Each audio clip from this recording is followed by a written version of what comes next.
Mwiriwe neza mwese mukomeje gukurikirana amakuru ndetse n'inkuru za Afrifame TV. Reka twizere ko muri hose mumeze neza. Muri Isirayeli abaganga bakuye abana b'imanga mu nda y'umwana w'umukobwa wavutse. Mukomeze mudushyigikire mukanda like na subscribe. Imana ibahe umugisha.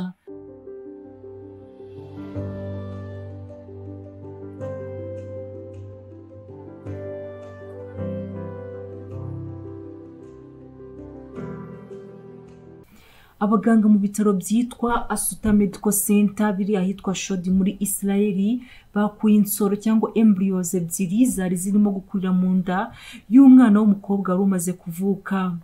Ibi byabaye mu ntangiriro za Nyakanga, bizwi mu buvuzi nka fetus in fetu nk'uko Times of Israel yabigarutseho.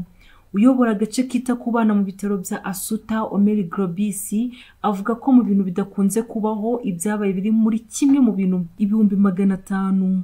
Muganga Omeri Grobisi ati twaratunguwe gusanga hari igi rikura mu nda y'uriya mwana. Biriya bishoboka kubaho bitewe n'impamvu nyinshi, gusa imwe.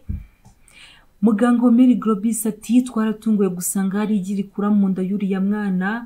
Ati biriya bishobora kubaho bitewe n'impamvu nyinshi, gusa imwe ikaba ari ukuba haratangiye hatwiswe imanga nyuma igi rimwe rikamira irindi. Mbere yuko uyu mukobwa avuka, ibyuma byabugenewe byari byagaragaje ko uwo mwana afite inda nini. Akimara kuvuka byagaragaje ko yari afite imanga mu nda ye.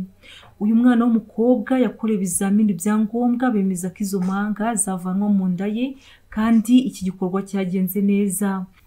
Uyu mukobwa yasezerewe mu bitaro kimwe na nyina, kandi ngo akaba ameze neza. Murakoze, mukomeze kudushyigikira mukanda like na subscribe. Imana ibahe umugisha.